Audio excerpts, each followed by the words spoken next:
Hello Trails Collective, Rich Heffron here with a new shoe review. Today I will be reviewing the Salomon Sense Ride 3.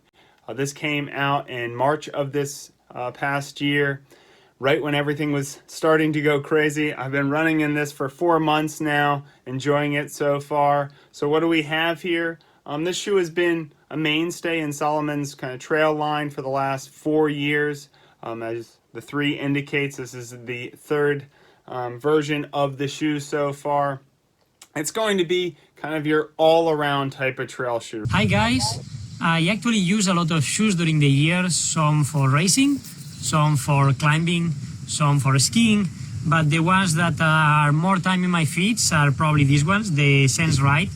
It's a shoe that probably is not a racing one for us, but it's very comfortable, it has a lot of cushioning, and it's a shoe that it has a good grip, so it's an average, a very complete shoe, and I do most of my trainings on them. Only the very specific trainings I will go with something else, but the 90% of my training is on them. Right, fits most conditions, relatively lightweight, pretty well cushioned, decent lugs on the bottom.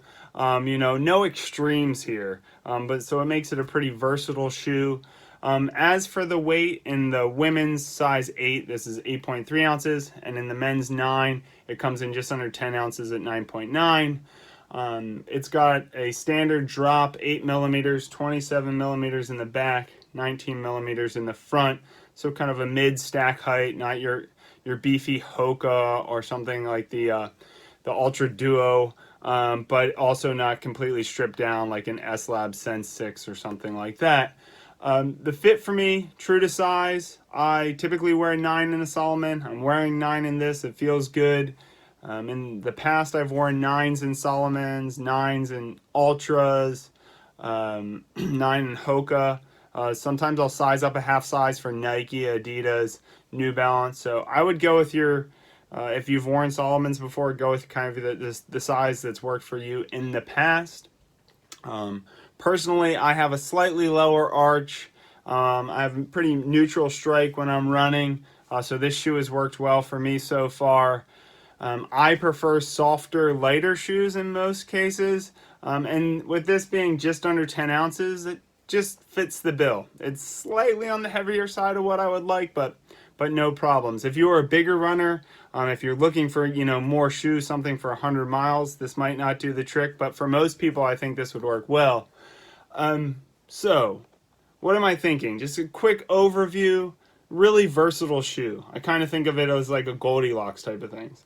There's stuff that I don't love about the shoe, but there's nothing that I hate about the shoe either. It works well in a variety of conditions. You're going to have, as I mentioned before, the tread works pretty well. It's not super aggressive, but it's enough to kind of get you through. Nice grippy rubber on it, a pretty well fortified upper. So it's been versatile for me so far. It's a good road to trail shoe. Oftentimes I was using it to commute from work home, and my runs would actually include a mix of road, crushed gravel, like a bike path, and trails. And this was always, been working well in those conditions. Salomon says it draws on road running standards, and I would say you notice that in the shoe. It's definitely more of a trail shoe than a road shoe, but if I have a few miles, at the back end of a trail run or at the front end of a trail run, it's not the type of thing that feels super uncomfortable. It's not super slappy or stiff or, too firm when I'm out there on the roads. So if we start from the bottom here, if you can see the outsole, I have about 300 miles, as I mentioned before, on them. So they're holding up pretty well so far. One thing about Salomon's I love is going to be the Contragrip rubber. They're going to have this in all their trail shoes, I believe.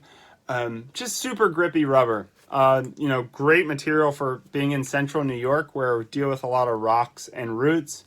A lot of times, the rubber is what makes the shoe, not so much the lugs when it comes to traction around here. I remember when I first moved to town, I had this pair of trail shoes with aggressive lugs, but the rubber was awful, and I had some pretty massive wipeouts on some wet rocks and so forth. So Contragrip rubber on the Salomons is always a nice feature. Works well in slick conditions around here.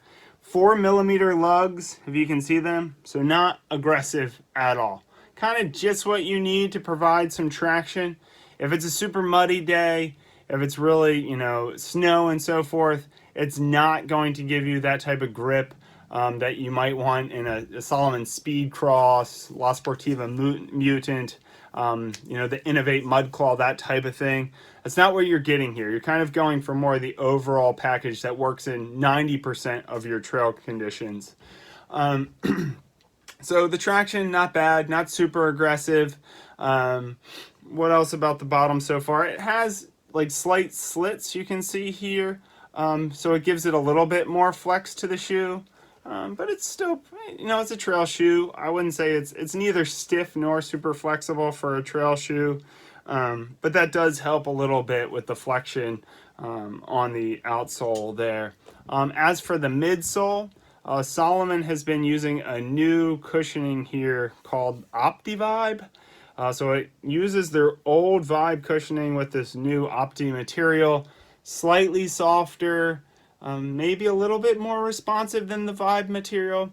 The way they market it is that it absorbs vibration better, which, sounds like a lot of jargon, but I have noticed it some. It kind of dampens the feel in the shoe a bit. I have the Salomon Sense Ride 1 here that I actually wore a lot. Got about 500 miles out of these a couple summers ago. I raced a 40 miler on technical trails in these and a half of 100K. And this shoe, very similar in terms of the rubber, the outsole here, but it had that Vibe material that wasn't, in my opinion, I didn't like the Vibe quite as much as the new OptiVibe. People go back and forth. Some people like this shoe more because it even had more of a road feel than this one does. But so far, I've been preferring the OptiVibe to the old Vibe cushioning.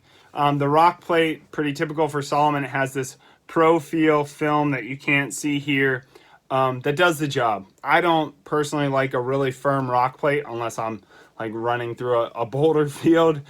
So this, protects my foot in central New York without being obstructive in a way, without me ever feeling it. So I like that. The ground feel on the shoe, it's decent. As I said, this shoe is kind of a middle of the way type of shoe. If I'm on really technical trails and not going too long, I like something lower to the ground that's a bit more dialed in, like the S-Lab Sense. Well, I guess, is it up to the 7 now?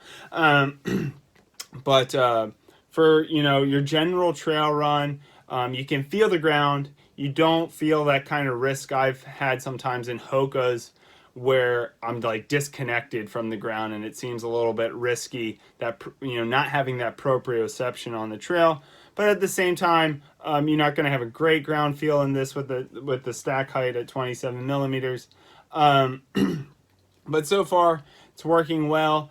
It's a little bit stiffer and heavier than the Salomon Sense Ride 3. As I've mentioned, one complaint about people that really like this shoe, have liked this shoe in the past, is that it had that like road feel. It was a very flexible, lighter shoe that worked really well in that road to trail type of category. This one's going to be a little bit stiffer and a little bit heavier than the Sense Ride 1 and 2. But that's not necessarily a bad thing, because most of that comes from the upper, and the upper on this is definitely going to be more fortified, a bit hardier, sturdier than the previous two models. So you're going to have it's more built up, a more stable heel in this shoe. You can't really see it on the video here, but you definitely have a more fortified heel. They brought up kind of the medial support more in this shoe, and it's been holding up better than my previous Sense Ride 1s. They started ripping along where the kind of the midsole met the upper, and I haven't had any of those issues yet in this shoe so far. As always with Salomon, not a super wide shoe. Wider than some of the models, So Salomon has a reputation for fitting a narrower foot. This gives you a little bit more width, but if you're coming from something like an Ultra or a Topo, you will be disappointed. You're definitely not going to get that toe splay and whatnot in this type of, 4 foot. So decent room, but not a lot of extra room there still if you have a medium width foot. As I already mentioned, it's just going to have the kind of more sturdy upper on this. Salomon's, a lot of the models have a stitch-free upper, so that's always nice. When it comes to uppers, I tend to think if I don't notice it, then it's a good upper, right? If it's not causing me any issues, if I don't have to think about it, no hot spots, that's a good thing. And that's been the way it's worked with these Salomon so far. It also has a little bit of the EndoFit booty, I think is what they call it, which I always like a sock liner in there. So it's a partial sock liner, so that's kind of comfortable. I've even worn these without socks once or twice, but it's not too soft on the inside, so I usually would opt for socks with these. As most Salomon trail shoes are going to have, you have the quick laces here. Maybe all of the Salomon trail shoes have them. Yeah, I have a love-hate relationship with the quick laces. Sometimes I get them just right and my foot feels completely locked and it's like I'm on trail, or like on rails out there on the trails. Other times I can't get it right. It's either too tight or too loose. I'm struggling to get when I've had to take shoes off in a longer trail race. Sometimes this can be a hassle to deal with. The good thing with these compared with previous models is that now they just have the normal eyelets here. So if you wanted to cut off the quick laces, you can, and that wouldn't be an issue. Whereas previously with these, they had these little plastic, I don't even know what you would call them in there, like plastic reinforcements within the eyelet, which made it almost impossible to cut these off and put in normal laces. So that's something you could always do too. So overall, I give the shoe 2 thumbs up. I've been liking it so far. As I said, it's just, you don't have to think about it. I can take it out for a run where there's going to be a mix of road and trail, and I just don't worry about it on my feet. It has enough cushioning. If I had to decide for a race, I would certainly be comfortable in this shoe up to 100K. Up to 100 miles, I might prefer something a little bit softer. And if it was a race, let's say under a marathon, I'd probably go with something more aggressive, like the Salomon Sense Pro 4 that just came out, or my old Salomon S-Lab Sense 6s. Just because I like something where I get more ground feel if it's a shorter, faster race. But for like everyday training, it's hard to go wrong with a shoe like this. If you're like me and you go into, your local running store, and please buy your shoes at your local brick and mortar running store, and you go in there and you just like can't find the exact right fit you want, this is like your safe bet. It might not be the most amazing shoe you've ever worn, but it's going to serve your purposes well. And actually, this comes in, usually you'll see it for $120 or $130. It's way cheaper than the Salomon S-Lab Ultra. So this was the Salomon S-Lab Ultra 1, and I was highly disappointed by this shoe.